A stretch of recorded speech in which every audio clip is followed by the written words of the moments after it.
사도행전 57번째 시간입니다. 하나님께 대한 소망, 의인과 악인의 부활이라는 제목으로 말씀을 상고해 보도록 하겠습니다. 광고를 하나 드리면 지난주에 말씀드렸던 것처럼 이번 주에 함께 간단한 식사 교제하면서 나누도록 하겠습니다. 우리 서 장로님 네 분께서 준비해 주셨으니까요. 함께 즐거운 마음으로 교제하고 나눴으면 좋겠고, 제가 처음 뵈는 얼굴이 뵈시는데 처음 오셨죠? 온당교회에요. 손만 이렇게 한번. 두 분이 오늘 처음 오셨다고 하니까 힘차게 박수를 환영해 주시기 바랍니다. 성함도 이름도 잘 모르는, 혹시 유튜브에 댓글 남기신? 그러시구나. 이렇게 아름아름 다 이렇게 알게 되는 것 같습니다. 바울의 3차에 걸친 전도 여행을 마무리하고서 예루살렘 교회를 방문한 목적은 여러 교회를 섬기면서 보인 연보를 전달하려고 하였던 거였잖아요. 예루살렘 교회에 연보를 전달하고 이후에 바울은 이제 로마에 가서 복음을 전하겠다라는 계획을 하고 이제 예루살렘으로 오는 길에 예루살렘에서 그 소동이 일어나 유대인들에 의해서 이제 잡히게 되어 이러저러한 차에 뭐라 그럴까요? 이제 재수가 된 거죠. 그래서 이제 신문을 받게 되는데, 신문을 받는 그 연수가 대략 2년 정도 되고, 오늘은 벨릭스부터 시작해서 누구까지 왔죠? 베스도까지 오고, 다음 장 25장 6장에는 누구한테 또 이제 신문을 받아요? 아그리빠 왕에게 신문을 받고, 그걸로도 이제 안 돼서 바울이 로마 시민권이 있어가지고 나는 로마 황제 가이사라에게 항소하겠다. 그래가지고 항소를 받아들여서 어디로 가게 되는 거예요? 이제 로마로 가게 되면서 사도행전이 이제 마치게 되는 거죠. 앞에서는 베드로 중심의 예루살렘 중심의 교회가 진행되었다면 이후에 이제 바울 중심의 전도 여행이 진행되는데, 3차 전도 여행은 바울이 회당 중심으로 소아시아 지역을 돌아다니면서 말씀 사역을 했는데, 소위 말해 4차 전도 여행이라고 말할 수 있는 예루살렘에서 가이사라에서 로마에 이르기까지 이 전도 여행, 이거는 전도 여행이라고 말할 수 없을 정도로 바울이 구금된 상태에서 이제 그 법의 심판을 받는 피고가 돼서 이제 받는 그 장면인데, 흥미롭게도 그 과정에서 자신의 신앙을 변로하면서 어떻게 돼요? 자신의 이 신앙이 잘못된 것이 아님을 변론하면서 복음을 뭐하고 있는 거예요? 증거하고 있는 거죠. 그래서 얼마나 말씀을 잘 전했으면은 누구죠? 오늘 벨릭스의 아내가 그 말을 들으면서 저분 대단한데? 이런 이제 분위기가 돼서, 말이 정확하게 내가 뭔지는 모르겠지만 그의 말에는 무엇인가 있는 것 같다라는 느낌이 있어서 이 도를 이제 들으면서 큰 어떤 도전을 받게 되었다라는 내용이 쭉 나와 있습니다. 그게 이제 27장까지 아그리빠 왕까지 이제 진행되면서 자신을 신앙을 변론하는 장면이 나와 있어요. 그 중에 바울이 자신의 신앙을 유대인이 아니라 지금 자신의 재판을 하고 있는 재판장이 역할하고 있는 총독들에게 말을 하면서, 나는 유대인들이 말하는 것처럼 이단의 개수나 어떤 나쁜 사람이 아니다라고 신앙을 변화하고 있죠. 그 내용이 이제 2페이지로 제가 정리를 했는데 2페이지로 가셔서, 그의 변론의 핵심은 그가 좇는 도는 결코 유대교와 어긋나는 이단이 아니라 조상의 하나님과 율법 및 선지자의 글에 기록된 것을 다 믿는 것이라고 선언하고 있습니다. 자신이 믿는 기독교는 결코 이단이 아니라 혹은 유대교를 파괴하는 나쁜 종교가 아님을 증언하기 위해서 그가 고백하는 내용이 하나님께 대한 소망, 다시 말해서 의인과 악인의 부활을 믿고 있다고 그의 신앙을 고백하고 있죠. 그러니까 바울은 옛 신앙에 대한 배신이나 이단적인 표현이 아니라 옛 신앙, 유대교의 종교를 뭐 하는 거라고 표현해요? 계승하고 완성하고 있다라고 고백하고 있죠. 근데 그 이야기를 누가 싫어해요? 유대인들이 싫어하는 거예요. 그래서 바울이 유대교를 파괴하는 이단의 앞잡이라고 정죄한 거고 그를 죽이려고 한 거예요. 아이러니하게도 바울은 유대교를 계승하는 참된 종교에 대해서 선언하고 있는데 역사적으로 바울로 말미암아 유대교는 완전히 어떻게 된 거예요? 무너지게 되는 모양새가 된 거예요. 신학적으로요. 이 이야기는 제가 예수님과 얘기하면서 많이 유대교와 관련해서 얘기했죠.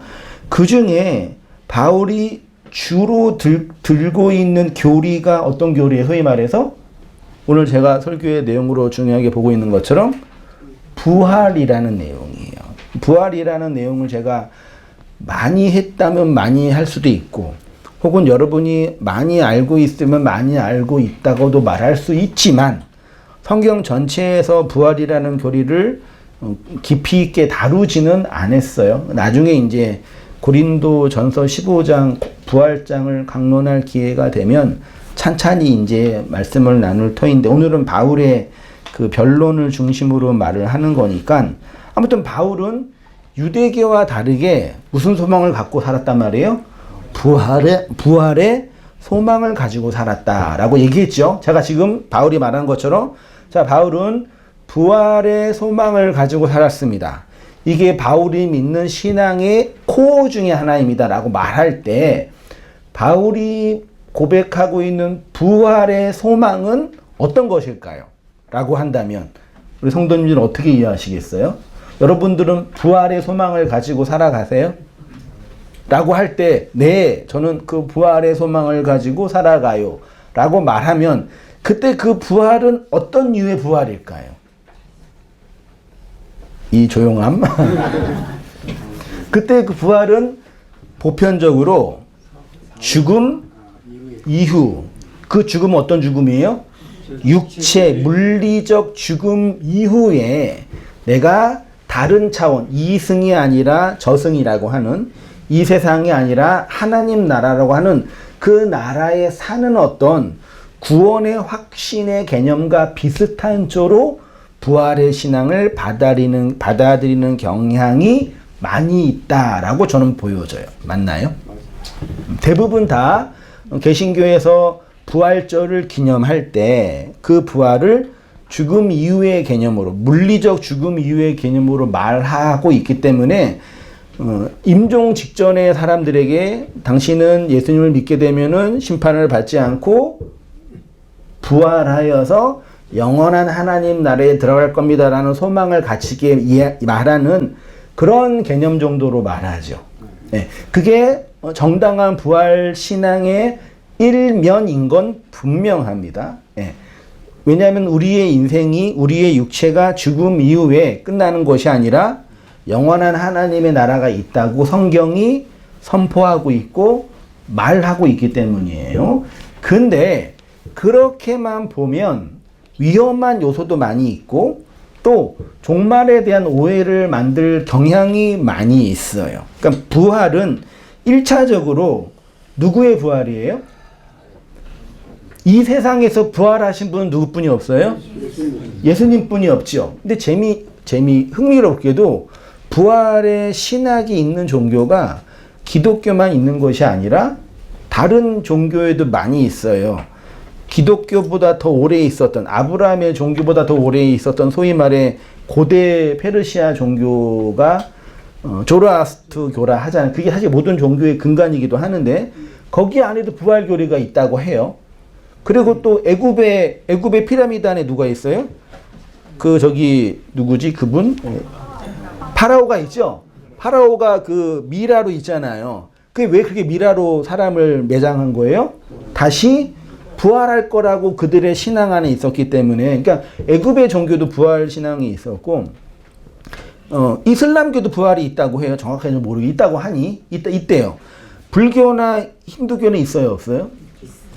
부활이 있어요, 없어요? 부활은 없어요. 대신 뭐가 있어요? 윤회, 환생이 있잖아요. 그러니까 똑같지는 않지만 비슷한, 그러니까 어떤 거냐면 이 땅의 물리적인 삶 이후에 이걸로만 끝나는 것이 아니라 다른 차원의 그 무엇이 있다라는 게 모든 보편 종교가 보고 있는 내세관이에요. 이건 뭐 어렵지 않죠? 그럼 예수님이 선언한 부활과 바울이 소망으로 갖고 있는 부활은 그것과 똑같으면 돼야 안 돼요? 그것을 내포하는 것이 있을 수 있지만 다른 어떤 진리의 요소가 있어야만 되지 않겠냐 이 얘기죠. 그런 걸 제가 말씀드리고 싶은 거예요. 그래서 24장 함께 읽었던 15절에 보면은 그들이 기다리는 바 하나님께 대한 소망을 나도 가졌으니 곧 의인과 악인의 부활이 있으리다 이렇게 표현하고 있고, 21절에는 오직 내가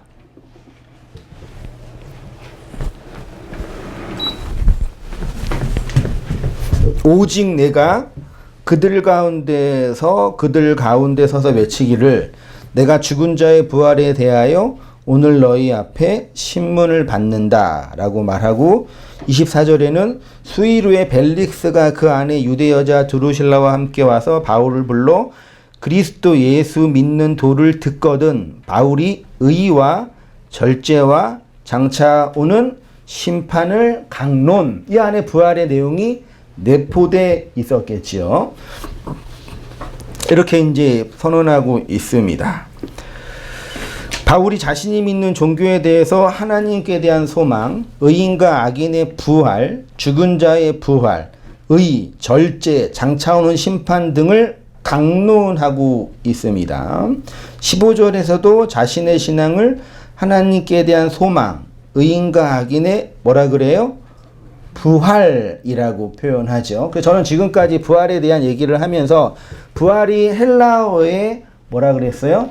아나스타시스라는 명사가 있고 동사로는 에게이로 뭐예요?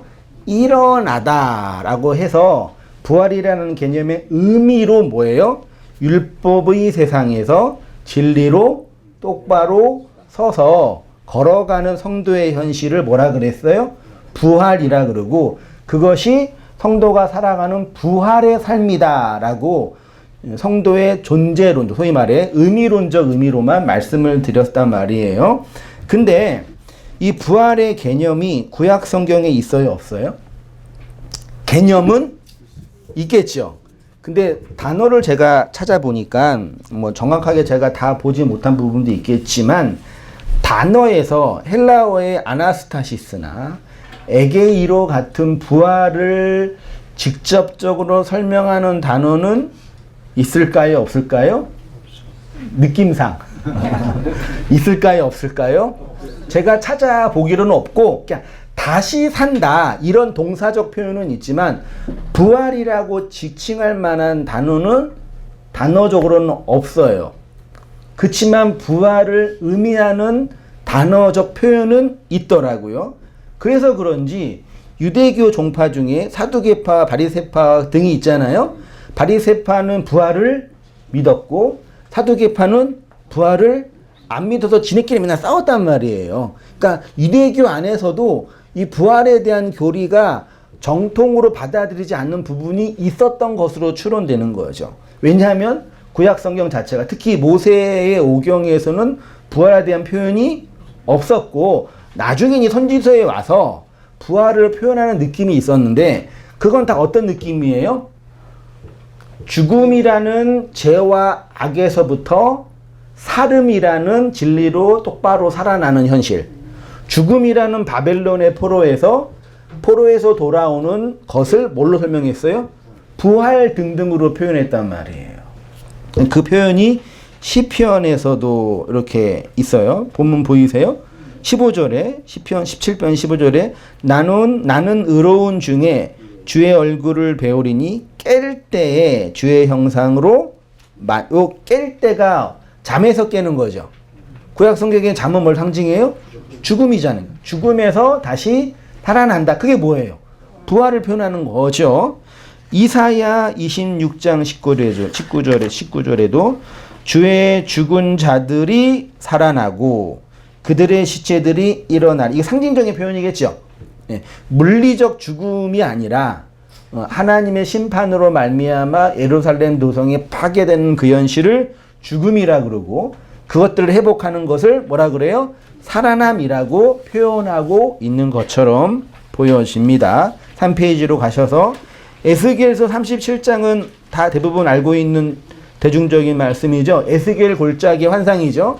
에스겔이 환상을 봤죠. 골짜기에서 뭘 봤어요? 죽은 마른 뼈. 마른 뼈가 죽음의 상태죠. 거기에 말씀을 대어나니까 그 뼈에 뭐가 해요? 생기가 붙이고 혈관이 붙이고 생기가 일어나서 뭐가 됐다? 군대가 됐다. 죽어있던 자가 살아났다. 그게 뭐예요? 부활이라는 건데 부활이라는 직접적인 단어를 안 쓰고 너희가 뭐한다? 살아나리라. 그쵸? 다니엘서에는 이런 표현이 있습니다. 12장 1절에 그때에 내 민족을 호위하는 큰 군주 미가엘이 일어날 것이요 또 환란이 있으리니 이는 개국 이래로 그때까지 없던 환란일 것이며 그때 내 백성 중 책에 기록된 모든 자가 구원을 받을 것이라. 이 말씀이 어디에 있어요? 요한계시록에 그대로 반복되어 있어요. 내 백성 중에 책에 기록된 모든 자가 구원을 받을 것이라. 2절 땅의 티끌 가운데서 자는 자 중에서 많은 사람이 뭐예요? 깨어나 영생을 받는 자가 있을 것이다. 이런 묵시적인 표현이 있습니다. 그러니까 명시적으로 율법에서 교리적으로 부활이라는 걸 설명하지 않는데 이스라엘의 율법을 통해서 살아가는 역사 속에서 그네들의 죄와 악으로 말미암아 무너지는 역사 속에서 그것들을 살려내는 하나님의 일하심으로 부활이라는 표현이 있더라라고 말할 수가 있겠습니다. 욥기 19장 25절 보면 보이세요? 같이 읽어보겠습니다. 이거는요. 시작. 내가 알기에는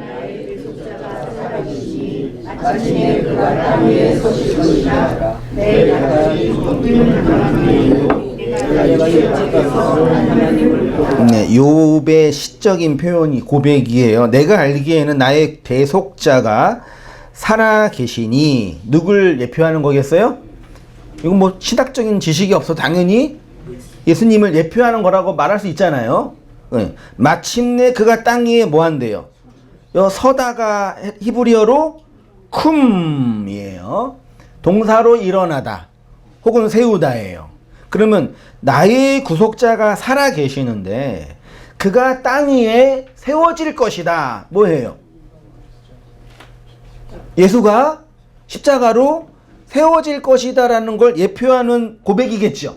단순히 나의 구속자가 있을 거의 정도가 아니라 그 구속자가 어느 기둥에 세워질 것이야 라는 걸 단어가 표현하고 있는 거예요. 쿰이라는 단어가. 그 다음 20절 보세요. 내가 내 가죽이 벗겨진다는 건 무슨 뜻이에요? 가죽이 벗겨짐을 당한 뒤에도 욥의 그 극심한 고난, 피부병이나 이런 극심한 고난 속에서 자기가 죽는다라는 뉘앙스도 되지만 나를 포장하는 가죽이 있죠. 인간의 존재와 아를 포장하는 가죽이라는 인간의 뭐가 있어요? 의라는 게 있잖아요. 네? 의라는 게 있잖아요. 그것이 뭐 한대요? 벗겨진대요. 그러니까 제가 욥기 설교할 때도 말씀드렸지만 욥의 고난을 통해서 욥의 그 고난은 하나님이 그를 훈련시키시고 그를 단련시키셔서 그를 더 큰 축복으로 인도하기 위한 훈련의 과정이죠. 다시 욥의 고난은 하나님이 그를 더 많이 훈련시키고 더 단련시켜서 더 많은 축복, 2배의 축복이죠. 갑절의 복이잖아요. 갑절의 복을 위한 훈련의 과정인 거죠. 아니에요? 기예요? 맞아요. 맞아요. 맞다니까요. 하나님이 그를 지금보다 더 큰 복을 주시기 위해서 훈련하는 것이에요. 맞아요. 왜 그러세요? 맞는데 그 의미의 내용을 우리가 오해하고 있는 거예요. 그러니까 그 고난 속에서 욥이 자신의 의를 덮고 있는 의로움의 가죽이 다 벗겨지는 거죠. 고난을 통해서요.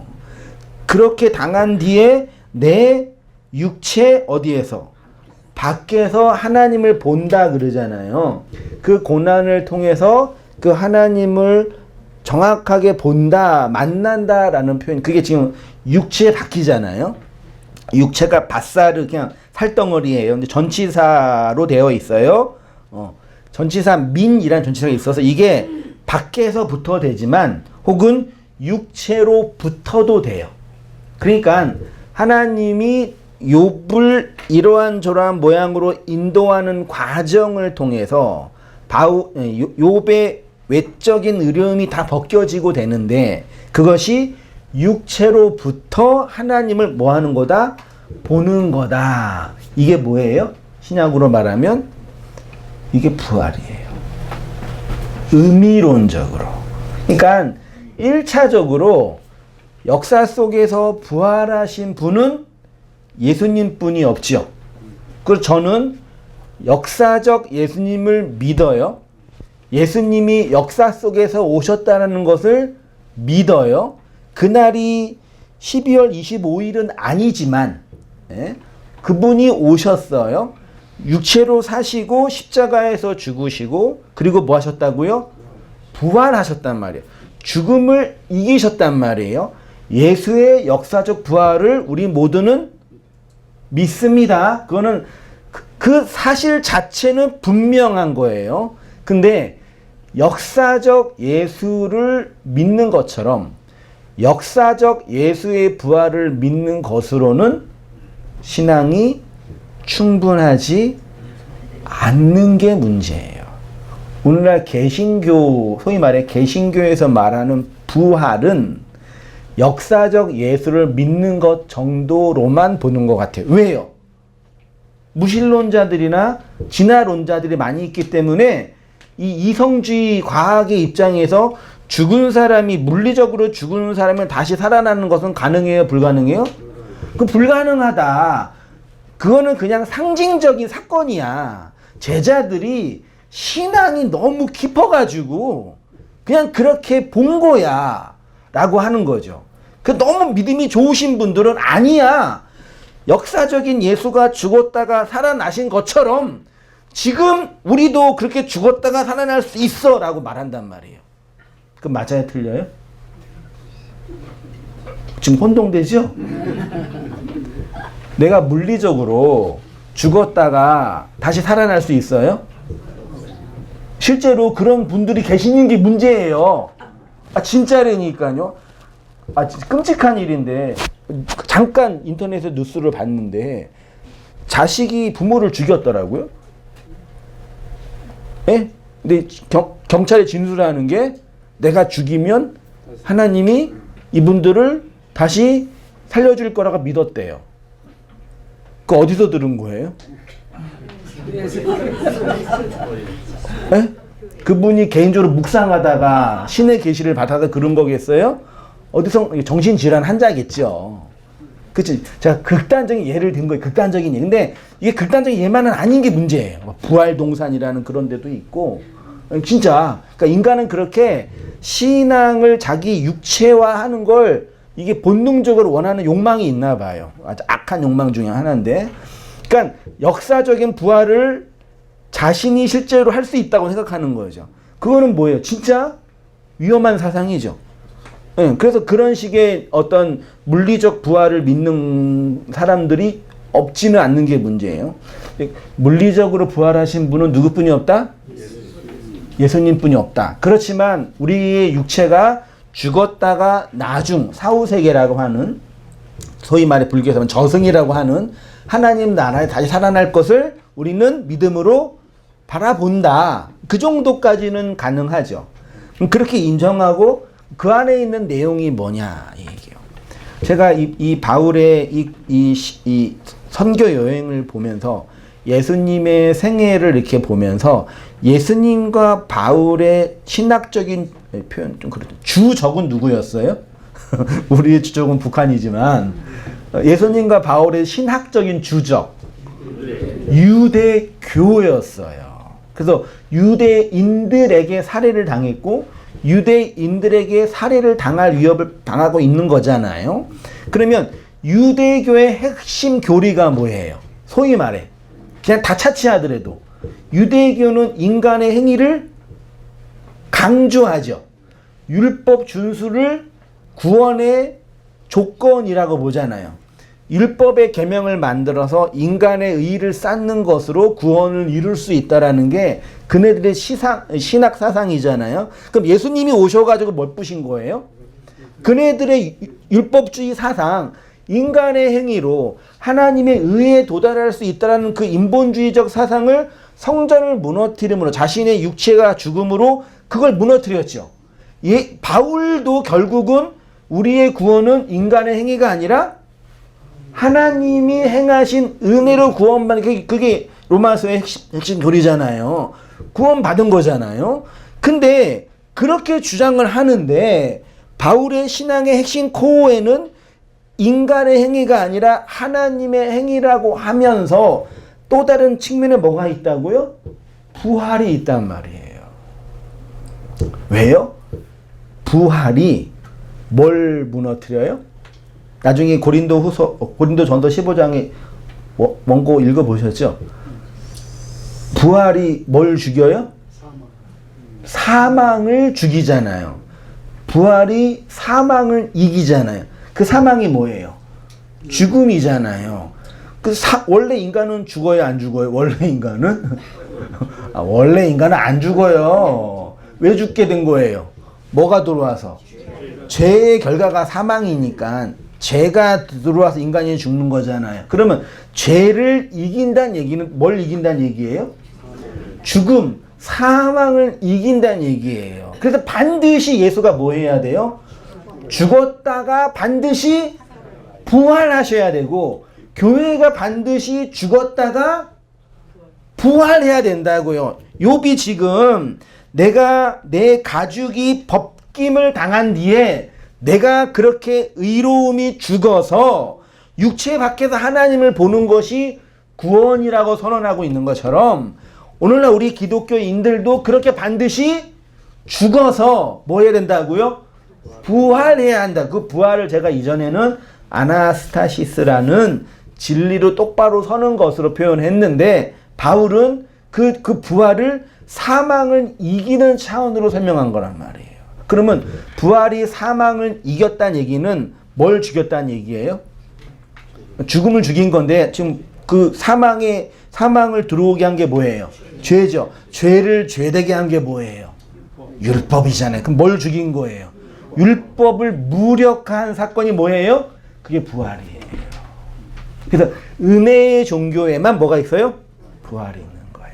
다른 모든 행위의 종교에는 그 부활을 자신의 신적인 강화 혹은 종교적인 능력을 표현하는 것으로만 말하지 그 은혜, 인간의 행위를 죽이는 차원으로 부활을 말하지 않은 거예요.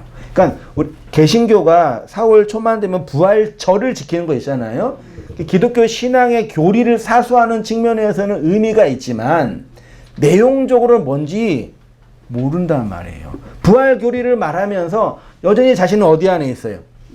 율법 안에서 자신의 가죽의 옷을 두덕두덕 붙이면서 자기 의의를 쌓으며 살아가려고 애쓰고 있는 거고 그렇게 인간의 의의를 쌓으며 살아가기를 서로 노력하며 애쓰며 살아가자라고 모여있는 데가 어디예요? 그게 교회고 그걸 아주 잘하는 데가 가톨릭이고 제일 잘해요. 가톨릭이요. 제일 잘하고 그 다음에 개신교는 그냥 조금씩 약치면서 이렇게 개신교라고 하면서 이렇게 약치면서 이렇게 깔려 있는 거죠. 그래서 교회 생활, 종교 생활 열심히 하면 뭐가 쌓여요? 하나님의 은혜가 쌓여요? 자신의 의가 쌓여요? 왜 그럴까요? 그게 저는 이게 도덕적으로 나쁘다 이런 평가는 우리 하지 말아요. 지금 그건 왜냐면은 더 자신의 종교적인 의의를 쌓아서 더 도덕적으로 성숙한 분들이 계셔요, 안 계셔요? 그분의 속은 잘 모르지만 속은 어떤 마음인지 모르겠지만 겉으로는 정말 존경받고 인정받는 많은 분들이 계시잖아요. 그게 인간의 윤리의 차원에서는 존경받을 만한 일이에요. 이 세상의 원리에서는. 근데 복음은 그걸 추구하는 종교가 아니라고 하잖아요. 그러니까 문제라는 얘기죠. 이 경계선에 대해서 우리가 잘 이해해야 돼요, 여러분. 그게 이제 욥의 고백인 겁니다. 그래서 예수님의 가르침 속에서 부활에 관한 이야기를 자주 얘기하셨는데 마태복음 22장에서는 사두개인과 바리새인들의 논쟁 속에서 말한 거고요. 누가복음 14장에서 그것도 얘기한 거고 요한복음에도 부활이라는 이야기가 많이 있는 제가 잠깐 볼게요. 요한복음 5장부터 11장에 선한 일을 행한 자는 생명의 부활로 악한 일을 행한 자는 심판의 부활로 나오리라. 11장에 마르다가 이르되 언제요? 에스카토스 헤메라예요. 마지막으로 완성이 되는 때 뭐 한다고요? 부활하는 거예요. 아나스타시스 하는 거예요. 그러면 율법의 열이 마지막 하나로 완성되는 율법의 말씀이 그리스도의 사랑으로 완성되는 그 날이 언제예요? 마지막 날이에요. 그게 종말의 날입니다. 그때 뭐 한다고요? 다시 살아난다는 얘기예요. 그러면 예수가 완성한 그 율법이 마지막 하나, 10의 하나로 완성돼 우리 안에 양식으로 주어지면 여러분 뭐 한 거예요? 부활한 거네요. 네, 그 부활한 거, 그걸 부활이라. 그거를 살아난다. 그래서 사망이 더 이상 나의 종로로 타지 못하게 한다 얘기는 율법의 종에 매여서 살아가지 않게 된다라는 걸 표현하는 거죠. 성도는 끊임없이 자신의 의의가 아니라 누구의 의요? 예수의 의를 받아들여 나는 뭐로 드러나고? 죄인으로 드러나고 그 죄를 덮으시는 하나님의 은혜로 살아가는 그 현실을 성도의 안식이라고 자유라고 표현하고 있는 거예요. 그 이야기가 이제 바울의 신앙 아래 신학 아래 자리 있는데 고린도 전서 15장이 소위 말해서 바울의 부활장이거든요. 부활장인데 이것도 중요한 신학적인 바울의 그 로마서에서 말하는 예수의 은혜의 교리와 함께 부활의 교리가 연결돼 있는 연결돼 있어서 같이 봐야 돼. 그 신학 책이나 주석집을 보니까 예수님의 부활이나 바울의 부활의 신학 사상을 이신칭의의 교리와 예수의 은혜의 교리로 연결해서 설명하는 데는 제가 못 찾았어요, 아직은요. 근데 그렇게 봐야 될 것 같다라는 느낌은 있어요. 그래서 기회가 되면 한번 이렇게 공부해 보고요. 고린도전서 15장 12절부터 우리 17절까지 좀 길지만 한 목소리 읽어보겠습니다. 시작. 그리스도께서 죽은 자 가운데서 다시 살아났다 전파되셨거늘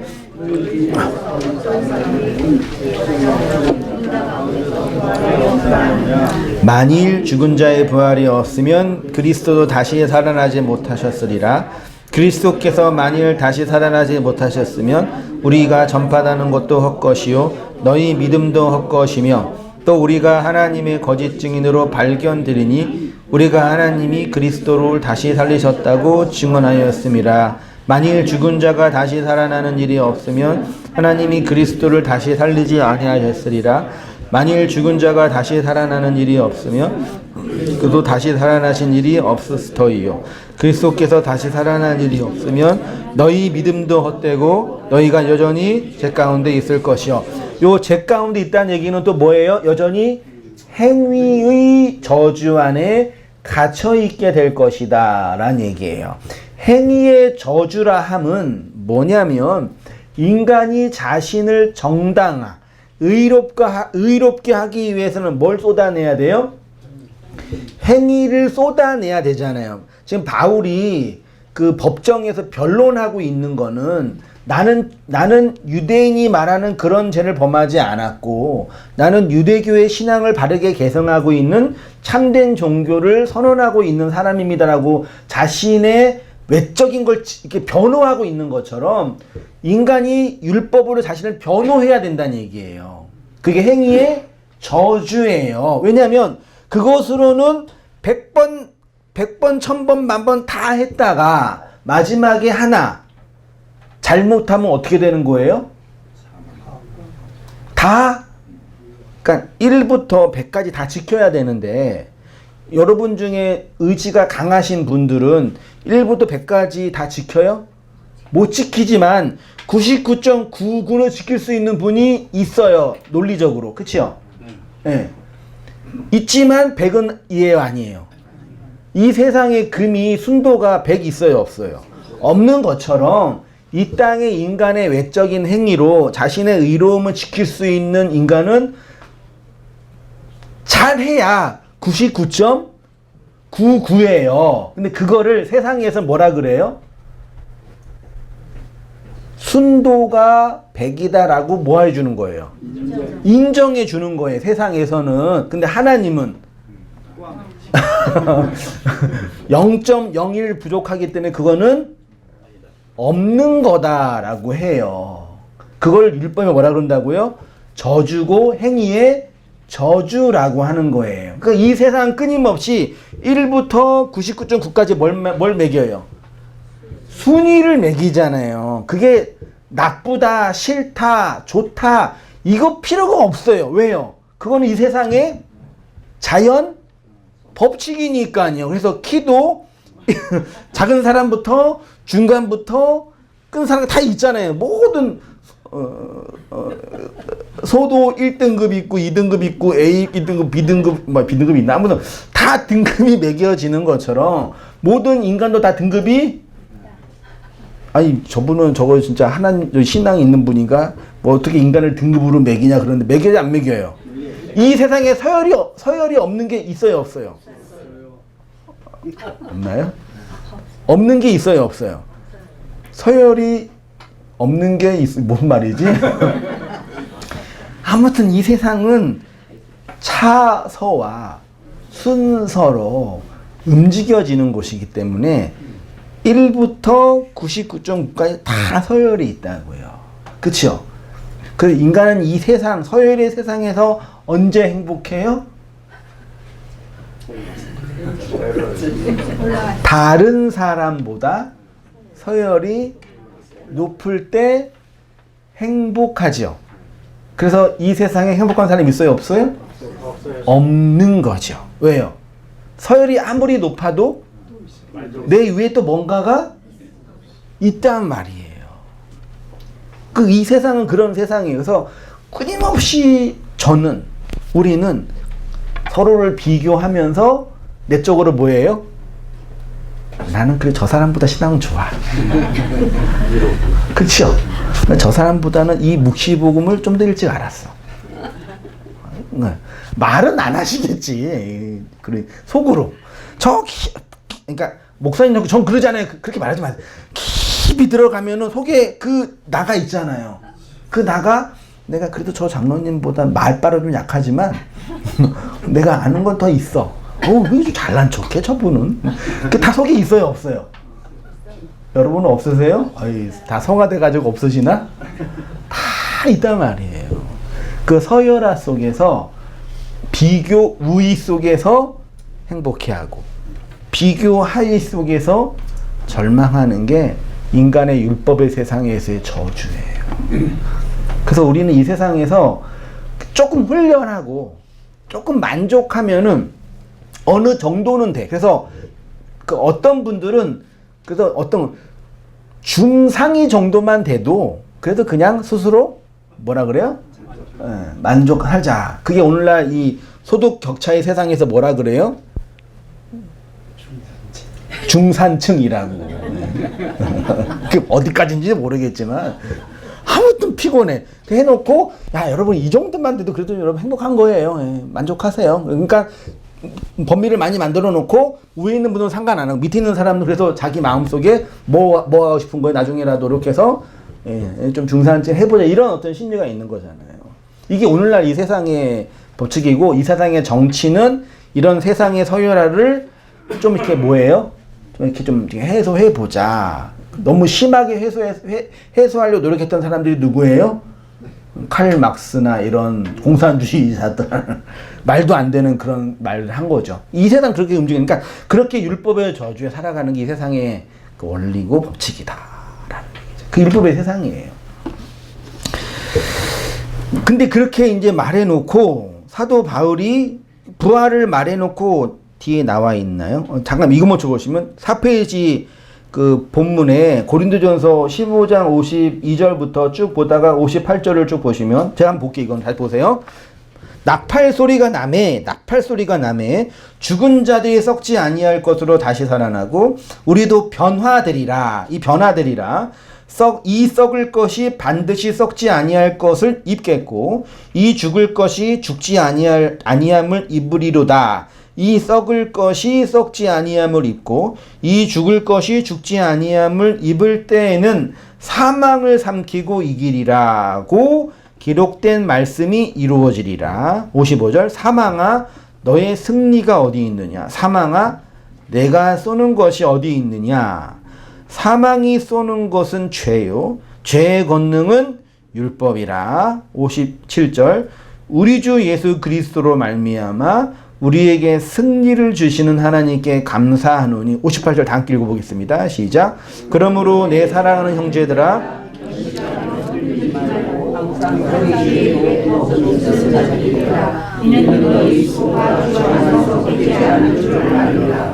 이상하지요.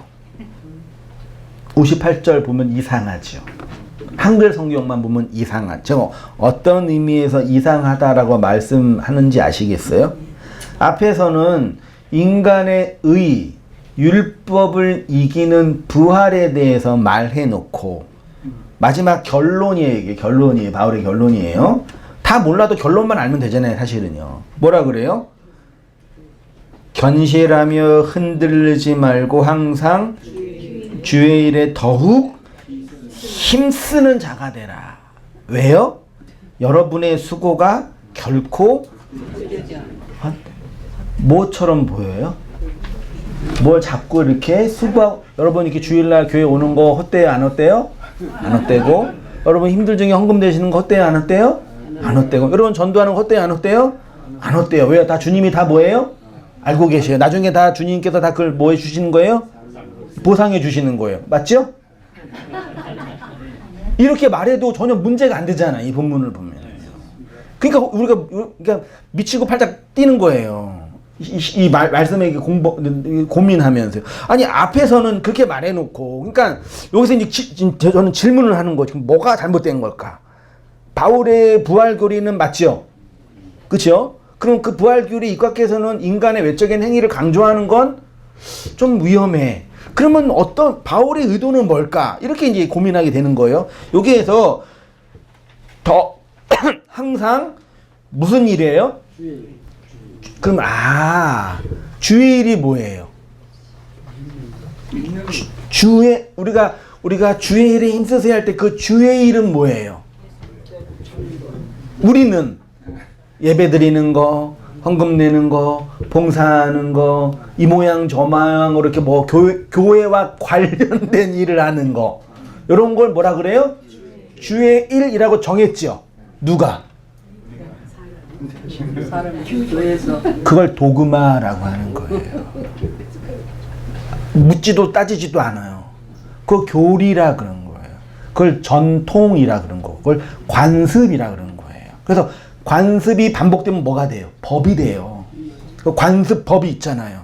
그래서 전례라는 게 있어요. 이 세상의 모든 것들은 전례를 어긋나면 돼야 안 돼요. 전례 없는 일 나쁜 일이에요.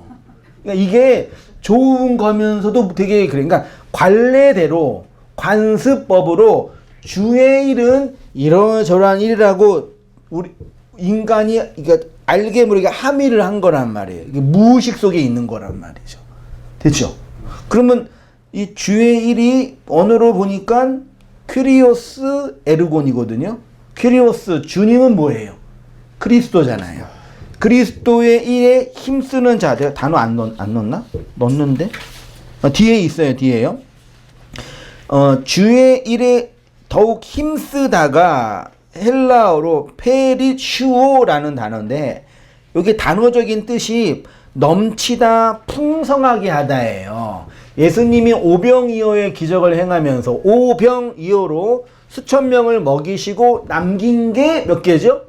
12광줄이라 그랬죠. 남긴 거가 페리슈오예요. 그러면 예수가 이 땅에 오셔서 오병이어의 기적, 떡과 피를 남겨주는 양식의 일을 다 해놓고 완성한 게 뭐예요? 12광줄이잖아요. 그게 교회잖아요. 그게 오늘 단어의 힘쓰다예요. 그러니까 그리스도께서 행하신 그 일이 누구 안에서? 지금 이 부활에 관한 교리를 듣고 있는 여러분 안에서 더 풍성하게 되기를 바랍니다. 라고 선포하는 거예요. 주의 일에 더욱 힘쓰다도 힘쓰다가 페리시오고요. 힘쓰는 자가 되라가 기노마이거든요. 기노마이가 동사, 명령, 현재, 중간, 수동태, 이거 뒷번호트라고 필요 없고요. 그냥 외적으로는 수동태지만 본인이 의지를 가지고 하게 하는 차원이란 얘기죠. 그러니까 주의 일에 더욱 힘쓰는 자가 되란 얘기는 이러저러한 외적인 일을 노력해서 애쓰라 얘기가 아니라 주님이 우리를 위해서 행하신 그 일이 여러분 안에서 더 페르시오 풍성하게 남겨지기를 힘쓰라 라고 하는 거예요. 됐죠? 그러니까 이걸 단순히 외적으로 하고 안 하고의 문제가 아니라 그리스도께서 행하신 죽고 부활하신 그 일이 어디 안에서? 교회와 성도 안에서 진리로 온전으로 풍성하게 되는 그 차원이 힘쓰면서 하는 그 일이고 그것이 결코 뭐 하지 않아요? 헛되지 않는 주님의 일이라고 선언하는 거예요. 이게 부활의 종교고 은혜의 원리라라고 하는 거예요. 그러니까 인간의 그 욕망은 예수님의 부활도 뭘 증명하고 싶은 거예요? 이 종교 중에 부활하신 분은 누구뿐이 없어요? 그 누가 제일 센 거예요? 예수님이. 이렇게 말한단 말이에요. 야, 니네 종교 부활 없잖아. 야, 부활만 유일한 구원 종교거든? 그 누구만 부활했어요? 예수님만. 근데 그분들은 너 봤어? 그렇게 물어보는 거죠. 그 역사적 사실이야 물어보는 거예요. 예수님이 완성한 부활 교리도 자신의 의로움을 포장하는 방식으로 도그마하는 거예요. 다시 4페이지로 가셔서 부활은 사망, 죽음에서부터의 부활이잖아요. 부활의 전제는 죽음이고 결과는 죽음으로부터의 승리입니다. 그래서 부활은 사망을 삼키고 이긴다고 선언하는 것입니다. 율법을 이기는 유일한 힘은 부활이에요. 왜냐하면 율법이 죄를 낳고 죄는 사망에 이르게 하였는데 부활이 뭘 이겼다고요? 사망을 이겼다고요. 그래서 죄와 권세에서 부활하신 예수님이라고 할 때 그 죄와 권세에서 부활하신 예수님은 이 세상에서 가장 힘이 센 능력의 주님을 설명하고 싶은 것이 아니라 인간의 행위로 자신의 의로움을 포장하는 그 인간의 외적인 행위를 죽이는 죽음으로서의 부활을 선언하는 거예요. 그래서 부활은 곧 죄로부터의 구원을 설명합니다. 사망, 곧 죽음은 죄의 결과이고 죄는 율법을 통해서 그 입을 나타내잖아요. 그러니까 율법이 없으면 뭐가 없어요? 죄가 없는 거고 죄가 없으면 사망도 없는 거네요. 그래서 사망이 이 세상에서 왕노릇 못하게 하는 것을 뭐 하리라고요? 부활. 그 예수의 부활이고 성도가 진리로 똑바로 서면 이 부활의 삶을 살아가게 되는 거예요. 바울이 평생 싸웠던 대상이 유대교라고 했습니다. 5페이지. 유대교의 핵심은 율법주의, 공로주의라 그랬지요. 율법의 반대가 소위 말해서 뭐라고요? 은혜예요. 율법은 인간이 인간의 공로로 열심히 지켜서 구원을 받고 하나님을 기쁘시게 하자라는 인간의 행위와 의의를 강조하는 교리라고 했어요.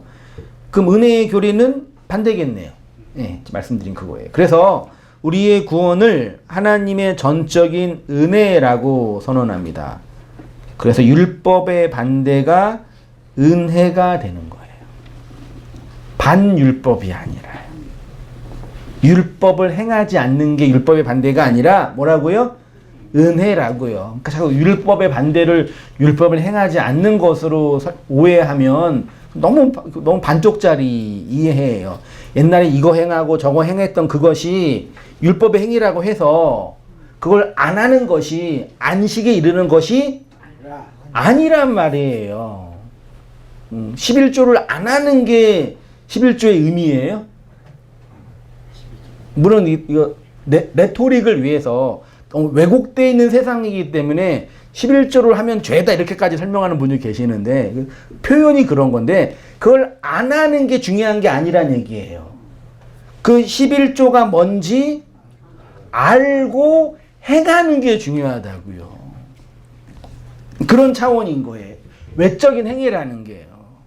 그래서 제가 생각하기에 은혜 안에서 살아가는 성도는 그러니까 인간학적으로 볼 때 막 우리가 진리를 깨닫고 은혜의 세계에서 선명하게 알고 율법 종교의 그 무력함과 죄를 간파한 사람의 성도의 그 진리 안에 살아가는 성도의 모습을 딱 상정할 때 여러분 어떠세요? 어떤 모습처럼 보이세요? 되게 인간적으로 되게 어떻게 표현할까? 그러니까 말하고 싶은 게 뭐냐면요. 우리가 진리와 묵상에서 살아간다고 한다는 것은 율법을 행하고 있는 어떤 사람을 무시하거나 그네들을 정지하는 것으로 자신을 정당화하면은 안 된단 말이에요. 근데 너무 많아요. 네? 조금 알았다고. 제가 그랬으니까. 제가 저를 통해서 하긴 하는 거예요. 그러니까 물론 몰랐을 때 알게 되면 너무 화려하기, 너무 멋있기 때문에 되게 감동이 되지만 이 은혜의 세계와 진리 안에서 살아가는 삶은 그렇게 증명되는 게 아니란 말이에요. 오히려 어떤 의미에서는 더 외적으로 힘쓰고 애쓰는 인간 애적인 겉으로 볼 때 율법의 행위처럼 보이는 그 현실이 있어요, 없어요? 저는 있는 것 같아요. 예. 여러분, 여러분 볼 때 저는 율법주의자의 은혜주의자예요. 여러분, 제 일상을 보면은요, 완전 율법주의자예요, 여러분. 저는 일상과 삶의 루틴이 월요일, 화요일, 수요일, 목요일, 금요일, 토요일, 일요일 다 똑같아요. 먹는 음식도 똑같아, 어느 때는. 입는 옷도 똑같아요. 하도 집사람이 뭐라 그러죠. 옷 좀 바꿔 입어 그래가지고 맨날 바꿔 입잖아요. 이렇게 애쓰잖아요. 1년 전만 보도 유튜브 보세요. 설교 보세요. 그건 제가 게을러서 그런 거예요. 율법주의자가 아니라 외적으로 볼 때는 계속 뭘 반복하고 있더라고요. 제가요. 네, 계속. 네, 똑같아요. 그래서 어느 때는 진짜 지겹다 속으로. 네, 속으로. 네. 맨날 언제 이렇게 살고 있을까? 근데 그렇게 살면서 저는 뭐 하고 있는 거예요? 늙어가고 있는 거예요. 뭐 하기 뭐예요? 그거 말고 다른 뭐 인생에 뭐 있나요, 이게? 그러니까 외적으로 볼 때 뭘 행하고 안 행하고 뭐 율법을 행하고 뭐 하고 이런 것으로 그렇게 할 필요 없다니까요. 그것도 그 진리 안에서 이르는 과정 속에 나타나는 모습이에요. 네. 고린도서 15장에서 말하는 것이 이러한 사망을 이기는 것이 부활이고 인간이 인간의 힘으로는 부활할 수 없기 때문에 예수님이 오셔서 부활하시고 그 부활의 내용을 인생 속에서 체결하게 하심으로 예수의 부활 안에 누구의 부활이 있어요? 여러분의 우리의 부활에 내포되어 있는 거예요. 그게 성도가 살아가는 구원의 현실이라고 표현합니다. 복음이 말하는 은혜는 결국에 예수 그리스도의 부활로 말미암는 것인데 이 바울이 말하는 부활 신앙은 다른 편으로는 뭐라고요? 은혜의 신앙이다. 차이가 있다면 은혜는 이미 이루어진 사건에 대한 믿음이라고 말한다면 부활은 그렇게 믿어서 전망적으로 그렇게 되어질 것에 대한 믿음이라고 말씀드릴 수 있겠어요. 여러분 지금 부활하신 거예요. 앞으로도 육체의 모든 이 바사르 이거를 벗고 은혜의 세계 안에 그 어떤 건지는 우리가 정확하게 말씀드릴 수 없지만 영원한 하나님의 나라의 관점에서 본다면 그 영원함이 부활로 뭐 하는 거예요? 완성되는 거라고 표현하는 거죠. 그래서 은혜는 과거를 해석하게 하는 것이고 부활은 미래를 맡기게 함으로써 성도는 그 안에서 샬롬을 누리며 살아가게 된다. 그래서 바울이 부활에 대해서 말하면서 마지막 결론을 아까 말씀드린 것처럼 그러므로 내 사랑하는 형제들아 견실하며 흔들리지 말고 항상 뭐예요? 주님이 완성하신 그 일이 여러분 안에서 풍성하게 되기를 힘쓰세요 라고 하는 거예요. 그렇게 보니까 너무 아름다운 고백인 거예요. 여러분은 우리에게 말하는 거예요. 더욱 주님의 그 일에 힘쓰는 성도님 되시기 바랍니다. 예, 힘쓰시고 노력하시기 바랍니다. 기도하겠습니다. 하나님 아버지, 주께서 죽으시고 사흘 만에 부활하셔서 영광의 복음을 우리에게 증언하고 가르치시고 선언하시고 나타내 보여주셨던 것처럼 선포되는 말씀들을 통해서 죄와 악에서 죽은 저희가 진리의 말씀으로 부활하여 하나님의 은혜의 영광을 따라 살아가도록 이끄시고 붙잡아 주시옵소서. 그리하여 주께서 행하신 그 일이 진리의 말씀으로 남겨짐으로 우리를 열둘의 아들 교회로 풍성하게 함으로 하나님의 말씀을 나타내 보이는 우리의 모든 성도와 교회의 삶이 될 수 있도록 인도하여 주시옵소서. 이제는 우리 주 예수 그리스도의 은혜와 하나님 아버지의 크신 사랑과 성령의 교통하심이 사랑하는 모든 성도님들의 삶 속에 지금부터 영원까지 함께 있을지어다. 아멘.